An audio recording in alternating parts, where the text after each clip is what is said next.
Welcome back, my phantoms. PhantoMask here. I have 4 new true horror stories plus a horror story that I personally experienced just for you. If you like this kind of content, subscribe and turn notification on. Don't forget to turn CC on to read along with the stories. Without further ado, let me creep you out. The first story is called The Haunted House by Anonymous. When I was younger, I used to sleep over my best friend's house a lot. He has an enormous, old house which is also quite beautiful. One night, I woke up and went up these long stairs to the bathroom, while it was all really dark, and I can't start to describe the noises I heard while I was in the bathroom. I heard steps right outside the door, heard someone scratching the door, and I thought this must be my friend pranking me, so I went and opened the door. Nothing, absolutely nothing. The noises stopped suddenly as soon as I opened it. I slept in the bathroom that night and recently told my friend now that we are older what happened, and he told me they had their house purged a year ago due to weird things happening, especially with his little sister. To be honest, I don't believe in ghosts nor anything of that kind, but that event was a complete horror.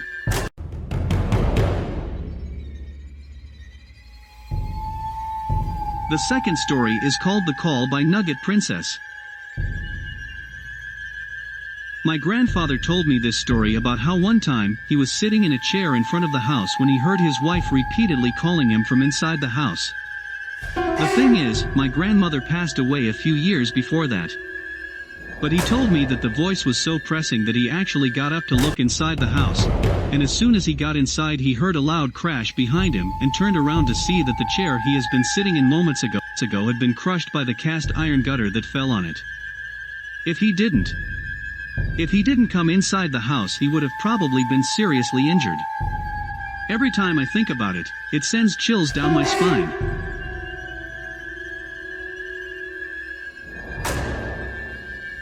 The third story is called The Smiling Man by Blue_Title.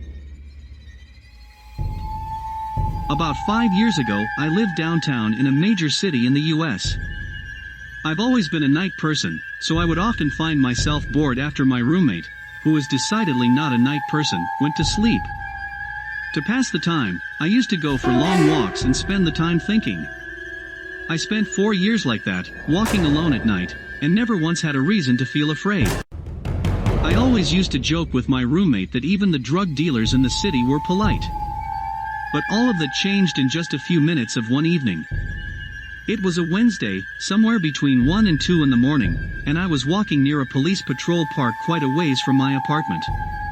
It was a quiet night, even for a weeknight, with very little traffic and almost no one on foot. The park, as it was most nights, was completely empty. I turned down a short side street in order to loop back to my apartment when I first noticed him. At the far end of the street, on my side, was the silhouette of a man dancing. It was a strange dance, similar to a waltz, but he finished each box with an odd forward stride. I guess you could say he was dance walking, headed straight for me. Deciding he was probably drunk, I stepped as close as I could to the road to give him the majority of the sidewalk to pass me by. The closer he got, the more I realized how gracefully he was moving. He was very tall and lanky, and wearing an old suit. He danced closer still until I could make out his face. His eyes were open wide and wild, head tilted back slightly, looking off at the sky. His mouth was formed in a painfully wide cartoon of a smile. Between the eyes and the smile, I decided to cross the street before he danced any closer. I took my eyes off of him to cross the empty street. As I reached the other side, I glanced back, and then stopped dead in my tracks.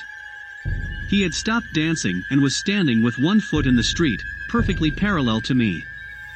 He was facing me but still looking skyward. Smile still wide on his lips. I was completely and utterly unnerved by this. I started walking again, but kept my eyes on the man. He didn't move. Once I had put about half a block between us, I turned away from him for a moment to watch the sidewalk in front of me. The street and sidewalk ahead of me were completely empty. Still unnerved, I looked back to where he had been standing to find him gone. For the briefest of moments, I felt relieved until I noticed him. He had crossed the street, and was now slightly crouched down. I couldn't tell for sure due to the distance and the shadows, but I was certain he was facing me. I had looked away from him for no more than 10 seconds, so it was clear that he had moved fast. I was so shocked that I stood there for some time, staring at him. And then he started moving toward me again. He took giant, exaggerated tiptoed steps, as if he were a cartoon character sneaking up on someone. Except he was moving very, very quickly. I'd like to say at this point I ran away or pulled out my pepper spray, or my cell phone or anything at all, but I didn't. I just stood there, completely frozen as the smiling man crept toward me. And then he stopped again, about a car length away from me. Still smiling his smile, still looking to the sky. When I finally found my voice, I blurted out the first thing that came to mind. What I meant to ask was, "What the fuck do you want?" In an angry, commanding tone. What came out was a whimper, "What the full?" Regardless of whether or not humans can smell fear, they can certainly hear it. I heard it in my own voice, and that only made me more afraid. But he didn't react to it at all. He just stood there, smiling. And then, after what felt like forever, he turned around, very slowly, and started walking away. Just like that. Not wanting to turn my back to him again, I just watched him go, until he was far enough away to almost be out of sight. And then I realized something. He wasn't moving away anymore, nor was he dancing. I watched in horror as the distant shape of him grew larger and larger. He was coming back my way. And this time he was running. I ran too. I ran until I was off of the side road and back onto a better lit road with sparse traffic. Looking behind me then, he was nowhere to be found. The rest of the way home, I kept glancing over my shoulder, always expecting to see his stupid smile, but he was never there. I lived in that city for 6 months after that night, and I never went out for another walk. There was something about his face that always haunted me. He didn't look drunk, he didn't look high. He looked completely and utterly insane. And that's a very, very scary thing to see.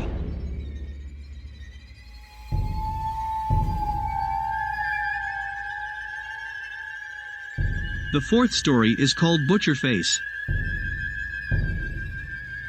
In 1997, my friend, who we'll call Chris, moved across the state.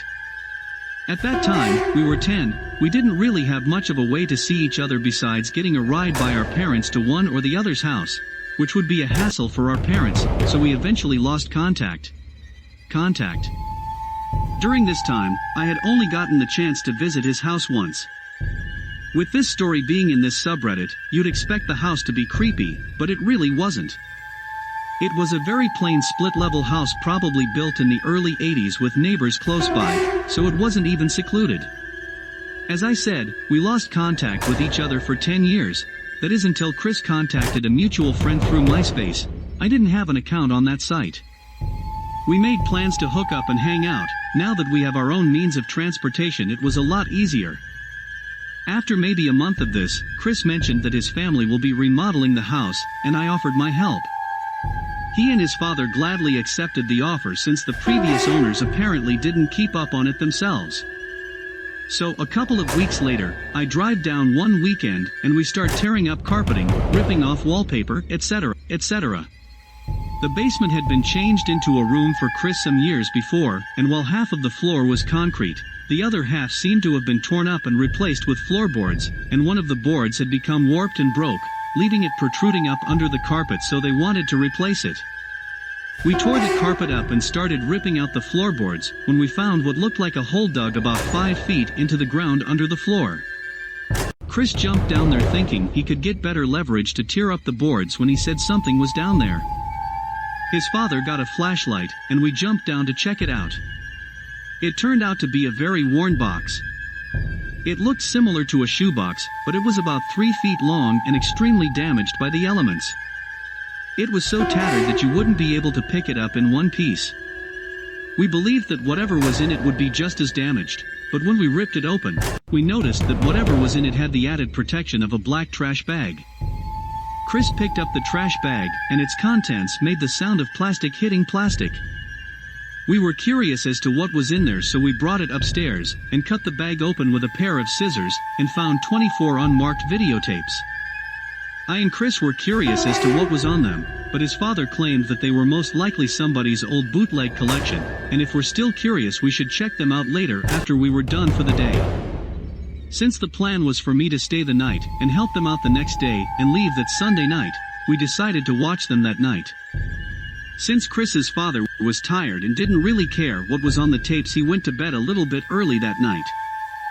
So, we pulled their old VCR from their attic, hooked it up to the TV in Chris's room, and took one of the tapes out of the bag, and slipped it in. The tapes certainly weren't bootlegged movies like Chris's father believed. They were the home movies of an unknown man we eventually began to call Butcherface. There was seemingly no flow from one scene to the next. It was like he would just film something random for what was usually just a couple of minutes, then put the camera away for God knows how long until he found something else that interested him. Most of the footage was random footage, like him turning on the camera, facing a chair. He would walk out from behind the camera, to the chair, push it over onto the floor, walk back to the camera and turn it off. Or him playing with a random spider, which he would talk to in a low, childlike voice, then end the tape with him squashing it. Or him just filming down at his feet as he walks while deeply breathing. The one thing that always stuck out about all the footage is that on the few times that his face was shown, he was seen wearing what looked like a burlap sack tightly tied around his head with twine with 2 eye holes cut out. He was also a big guy, being easily over 6 feet tall with a decent build, with some muscles but not being buff. A lot of the footage was a lot more creepy and sinister. Some of the footage was of him videotaping people leaving buildings and houses. He was obviously hiding somewhere across the street from these locations, and he was often breathing loudly. Even worse were the things he videotaped himself doing. One piece of footage showed him sitting at a table, with a rat trapped in an empty large pickle jar. He unscrewed the pickle jar, took the rat out, slowly put his hand on its head, and started twisting until it stopped screaming. He twisted a little more until its head was completely ripped off the body, then he turned the camera off. Another clip showed him in a barn, which there was no barn on my friend's property, so we don't know where this was filmed. He turned the camera on, showing a pig tied to a post. He walked over to the pig with an axe in his hand and hacked its head off. What was really creepy was that most of the footage was shot in what was now my friend's house. It was always dark in the footage, like this man didn't like to have lights on, but we did recognize various locations of the house. One piece of footage was obviously shot in the living room, which showed Butcherface using a large hunting knife to cut the power cord off of something we couldn't see, wrapping this cord tightly around his arm, grunting and moaning as he does it, and using the knife to cut deep cuts into his hand and arm. One disturbing clip showed him standing in front of a table in the kitchen. On the table was a clothes iron. He then unzipped his pants, took out his male organ out, put it on the table, and pressed the hot iron against it. He screamed but didn't take it off for about 30 seconds. He finally took it off, limped over to the camera, and turned it off. What freaked us out the most was a clip of Butcherface in what used to be Chris's upstairs bedroom before he moved to the basement. He turned the camera on and showed the whole room covered in what appeared to be hundreds of lit candles. They were on every table, chair, and shelf. The walls were covered in paintings of grotesque and ghostly faces. He then walked to a corner of the room and started furiously carving something into the floor with the hunting knife. He would stab it into the floor and drag it around, pull it out, and stab again. Since that room was vacant at the moment and used for storage, and was going to be renovated anyway, Chris's father let us tear up the carpet in that area of the room. What we found was a section of the floor that had been heavily sanded down with no real evidence of what had been carved there. Another tape showed footage of Butcherface in that same room, with even more candles. He was on his knees, facing away from the camera, with his arms in the air, screaming to be brought to the pits of pain and torture. One interesting thing about this clip is that he only had 3 fingers on his left hand, missing his pinky and ring finger. He had all 5 fingers in the previous clips, and we think he cut them off. That was the last clip of that tape, and the camera appeared to run out of tape. The last piece of footage on the last tape showed Butcherface furiously digging the hole that we found in the basement. He was digging fast and breathing heavily. He was constantly grunting.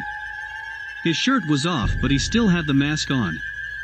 After a couple of minutes of him just digging, he started talking, saying something like, "This is it. This is it. They won't know. They'll never find me. This is where I'll hide."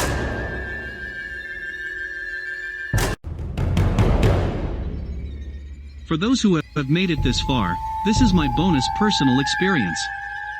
Disclaimer: I'm not an expert storyteller, but I can 100% guarantee that this has happened to me personally based on my memories.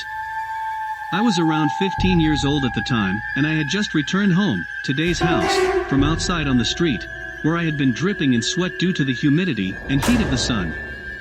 As soon as I walked through our gate, I noticed my father in the driveway, around 100 meters away. He was standing in the back of the house, face behind me, wearing a white sleeveless shirt, which he always wears. I didn't pay attention to him much or to what he was doing. My goal was to get into the house and change clothes in my parents' room, where my clothing was. I entered the main door of the house, passed through the living area, and took a few stairs up into my parents' room. When I opened the door, I was surprised to see my father sleeping on his bed. I swear I saw him outside only a few minutes ago. My body shivers the same way it shivers now that I'm recalling that moment. I went outside to see who it was that I had seen, but there was no one there. It could be a doppelganger.